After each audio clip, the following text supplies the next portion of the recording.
ወይዘሮ ሜላት ባልታወቀ ስልክ ተደውሎ ስለ ሀና አባት ሕክምና እንዴት እንደሆነ ሁሉንም ነገር እናስረዳሻለን። ይሄ ሁሉ ገንዘብ እንዳልወጣና እንዲሁም ደግሞ እየተጨበረበረች እንደሆነና ስለ ዶክተሩና እንዲሁም ስለ ወይዘሮ ባዩሽ አዳዲስ መረጃዎችን አግኝታለች። እናም ዛሬም ቀጠሮ አለ። ወይዘሮ ሜላት ልታገኛቸው ወስናለች። ቆይ ምን እየተካሄደ ነው ያለው በቤቴ ላይ? እንዴት ነው ሁሉ ነገር ሲካሄድ የማላቀው እያለችም ነው። ወይዘሮ ሜላት አሁን ላይ እየነቃች ነው። የሀናንም ንጽህና ልታቅ ነው። ሀና ምንም ሳታቅ ነበረ ይህ ሁሉ ነገር እያጭበረበርሽ ነበር ብላ ስትጮባትም የነበረው። አሁን ግን ልትረዳት ነው። ሀና እውነቱን ስላወራች እና አባት እንዴት ይህንን ሕክምና ሊወስዱ ቻሉ? እንዲሁም ደግሞ ይህ መድኃኒት ሳይጠቀሙ እንዴት ተጠቀሙ ይባላል? ይሄ ምን አይነት አሰራር ነው ብላ እሷም ራሷን የጠየቀችበት ፓርት ላይ ነበረ። ምክንያቱም ደግሞ የሀና አባት የተሰጣቸው መድኃኒትና እንዲሁም ደግሞ ለወይዘሮ ሜላት የተነገራትን ገንዘብ በፍጹም የማይገናኝ እንደሆነም እሷ ተረድታለች። መጀመሪያም እንኳን ሀና እባኮትን እትዬ ላስረዶትን በፍጹም እንደዚህ አይደለም እያለች ብትል ግን ሆኖም ግን ሁሉንም ነገር በዛሬው ዕለት እንደምታቅም ተደውሎ ተነግሯታል ማለት ነው። እንግዲህ ወይዘሮ ሜላት በሀና ላይ በጣም ስጮባት ነበር ማለት ነው። አሁን ግን የዶክተሩና እንዲሁም ደግሞ ወይዘሮ ባዩሽ በጣም ብዙ ብር ለዶክተሩ እንደሰጠችውና እንዲሁም ደግሞ ሁሉም ሚስጥር እንደሚደብቅላት ነበረ። ነገር ግን ደግሞ ዶክተሩ ደግሞ በሰራው ስራ በጣም አፍሮበታል ማለት ነው። ምክንያቱም ደግሞ የሀና ህይወት በጣም አሳዝኖታል። ሀና የሕክምና ባለሙያ ስትሆን እናም ደግሞ ያላትን አንዳንድ ነገር ስትነግረው ቆይ እሺ እዚህ ጋር እዚህ ቤትስ ምን አገናኘሽ? ወይስ ደግሞ በምን ምክንያት ነው እናንተ የዲኤንኤን ምርመራ የምትመረመር ብሎ ስጠይቃትም እሷም እንግዲህ እሷም ልጅ ነኝ ትላለች፣ እኔም ልጅ ነኝ እላለሁ። እኔ አጋጣሚ ሆኖ ስራ በሄድኩበት ወይም ደግሞ የምሰራባቸው ነው። እናም እንዳለ ታሪኬን የሰረቀችኝ እርግብ የኔን ነው። ስለዚህ ደግሞ እነዚህ ሰዎች ደግሞ ቤተሰቦች ናቸው የሚሆን እኔ ቤተሰቦቼን ፈልጌ ለማወቅ እንጂ እኔ ለሺ የሚሆን አባት አለኝ። እናም የነሱን ሀብት ንብረት ፈልጌ አይደለም፣ ግን ደግሞ መታወቅ ስላለበት ስለፈለኩ ነው ትላለች። ዶክተሩና ወይዘሮ ባዩሽም ሜላት ሀብታም ስለሆነች ስለዚህ ይህ ገንዘብ ደግሞ የሀብታም ገንዘብ ነው እንጂ ሀናን ምኗን የሚነካት አይደለም ብላም አሳምነዋለች። ስለዚህ ደግሞ የወይዘሮ ሜላት ገንዘብ ስለሆነ ቢወጣም እንኳን አይደለምና 800 ሺህ ብር ከዛም በላይ መክፈል የምትችል ሰው እንደሆነች ስለምታቅም እና ስለዚህ ይህን ነገር ደግሞ ምንም አይደለም ብላ ወይዘሮ ባዩሽ እንዳስጨመረችም ታወቀ። ባዩሽ በሜላት ላይ የምታደርገው ሴራ አንደኛ ነገር እርግብ ልጅሽ ነች ብላ አምታ እዛ ድረስ ጋዜጠኛ ድረስ ሂዳ ብዙ ነገር አስካሂዳ እንዲሁም ደግሞ የጆሮ ጓደኛ ወይም ደግሞ ቸምሱ ያው እንግዲህ መረጃዋን እንዲያወጣላትኝና የሀና መረጃ እንዲያመጣላትኝ 50 ሺህ ብር እንደከፈለችው ሁላችንም እናውቃለን። ይህ 50 ሺህ ብር ደግሞ ከወይዘሮ ሜላት ነው የተወሰደው። ምክንያቱም ደግሞ ይህ 50 ሺህ ብር እርግብን እናቴ እባክሽን ብር ካለሽ እፈልጋለሁ ስላለቻትኝ እናም ለምን ፈልገሽ ነው ብላ ያን ብር ተቀብላ 50 ሺህ ብር ለሆነ ነገር እንደምፈልገውና እንዲሁም ከዚህም በፊት ባህር ዳር ያሳደጋት ቤተሰብ እንዳለና እሱ ስለታመመ ግዴታ ደግሞ ለሱ መላክ ስላለባት ነበር ያስረዳቻት በባለፈው ሳምንት። በዛ ምክንያት ወይዘሮ ሜላት አምና ብሩን ሰጣታለች። 50 ሺህ ብሩን እንደሰጠቻት ግን ወደውኑ ለአክስቷ ነበረ ስልክ ደውላ አክስቴ ብሩን አግኝቻለሁ እና አካውንት ሽላኪልኝ ያለቻትኝ እና ስለዚህ ይህን ብር ደግሞ ከሰጠች በኋላ ወይዘሮ ሜላት ጓደኛዬ ናትኝ፣ ሁሉ ነገሬ ናትኝ፣ የማማክራት ናት ብላ አምናትኝ ለወይዘሮ ባዩሽ ልጄ እኮ ገንዘብ ጠየቀችኝ ስትላትም ነበረ እና ታዲያ ይሄ ደግሞ ምን ልዩነት ምን ጥያቄ ያለው?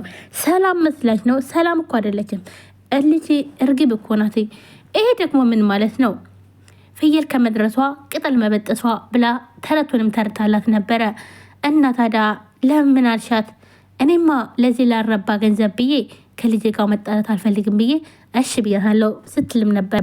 ባዩሽም አንቺም ሀብታም አይደለሽ ይሄንን 50 ሺህ ብሩን እኮ ያረባ ያልሽው አይደለ እያለች ለብቻዋ እያወራች ምን አልሽ ሜል ምንድን አልሽው ባዩሽ ስትላት አይ እዚሁ ነው እና ታዲያ ሰጠሻት ትላታለች። አዎ ሰጥቻታለሁ።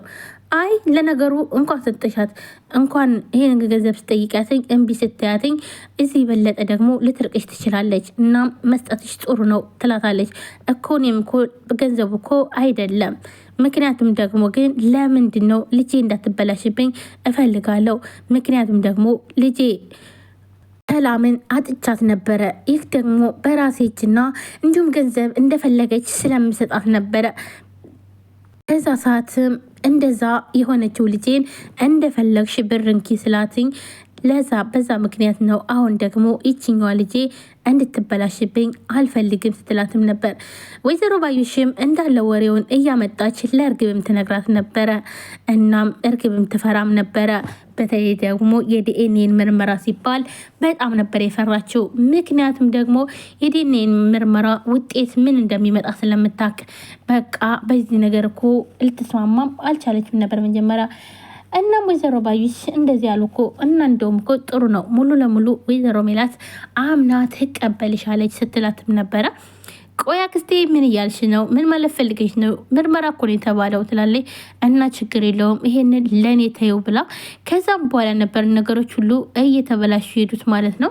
ምክንያቱም ደግሞ አንድ ደግሞ እዚህ ጋር የሚያጠራጥረው ነገር እናም ሀናም የተጠራጠረችበት ነገር ወይዘሮ ባዩሽና እንዲሁም እርግብ አንድ ላይ ሆነው ነጠላ ለብሰው በጠዋቱ ሲሄዱ መንገድ ላይ ታቸው ነበረ። ግን ደግሞ ያን ነገር ደግሞ ለወይዘሮ ሜላት አልተናገረችም። ምክንያቱም ደግሞ እርግብ ወይዘሮ ሜላትን ቤተክርስቲያን ነኝ ብላታለች። ግን ደግሞ አጋጣሚ ሆኖ መንገድ ላይ ተገናኘንም ብለው ማለት መሸወድም ይችላሉ። እንዲሁም ወይዘሮ ባዩሽ የወይዘሮ ሜላትን ባለቤት ስታየው ወይም ደግሞ አቶ መስፍንን ስታየው ወይዘሮ ሜላት ጋር መታ በሩን ስታንኳኳ አቶ መስፍን ሲከፍትላት በሩን በጣም ነበር የደነገጠችው። እንዴ ባዩሽ እንዴት ነሽ ብሎ ሲላት እንዴት ነው እንዴት መጣ ነበር ያለችው። ይሄ ደግሞ ምን ማለት ነው? ነኪቢ እንጂ ሰላም በይኝ እያላትኝ በጣም ደንግጣ ተደነጋግጣ ጥላ ነበር የሄደችው። ወይዘሮ ባዩሽ ለምን ደነገጠች ይመስላችኋል? ውድ ቤተሰቦቼ ወይዘሮ ባዩሽ የደነገጠችበት ምክንያት አቶ መስፍን ጠበቅ አድርጎ ስለሚይዝ፣ ይህን ደግሞ ወይዘሮ ሜላትን ደግሞ መሸወድ አትችልም። ወይዘሮ ሜላት ግን ሙሉ ለሙሉ ወይዘሮ ባዩሽን ስላመነቻትኝ፣ ስለዚህ ምንም ነገር እንኳን ብትሸውዳትም ሆነ የምትላትን ነገር እሷ የምትላትን ነገር ስለምታደርግ፣ አሁን ግን አቶ መስፍን ከመጣ ሁሉን ነገር ደግሞ እሱ ያለውን ስለምትከተል ወይዘሮ ሜላት ስለዚህ ለሰይራዋ አያምርም ብላ ነበር። እናም ለእርግብ ደውላ አባትሽ መጥቷል አይደለ እንግዲህ አስመስይን አለቻት ማለት ነው። በቃ አባትሽ ማስመሰል አለብሽ ትላታለች። እንዴት ነው ቆይ አባት ያልሆነውን አባት የሚለው ቢያንስ እንኳን ከአንቺ ፊትማ እንደዛ ልም ስትላት፣ ይኸውልሽ በስነ ስርዓት ይሄን ነገር ባታደርጊ የሆነ ነገር ተፈጥሮ እናንቺ ብንጋለጥ ይኸውልሽ ከብትሽን ነው የምትጠብቂ፣ ወደ ክፍለ ሀገር ልክሻለሁ፣ እድሜ ልክሽን ስታኪ ትኖሪያለሽ ትላታለች። ውድ ቤተሰቦቼ እዚህ ድራማ ላይ ምን ተማራችሁ? የሰው ልጅ በላቡ በራሱ ጉልበት በጉልበታችሁ ሰርታችሁ ተለወጡ እንጂ ምን ችግር አለው? እንዲሁም ሄዶ በየቤቱ ከብት መጠበቅ ይሻላል። እውነት ለመናገር የሰው ሀቅ ከመውሰድ፣ በተለይ ደግሞ ጓደኛ የምታምኑት አምነዋለሁ ብላችሁ የቀረባችሁት ጓደኛ እንደዚህ አይነት ነገር እንደ ወይዘሮ ሜላት ስትሆኑ በጣም ከባድ ነው። ወይዘሮ ሜላትም እሷ የምትለው እንጂ ሰው የሚላትን በፍጹም አሰማም። እና ከወይዘሮ ባዩሽና ከወይዘሮ ሜላት ምን ተማራችሁ? ሁላችሁም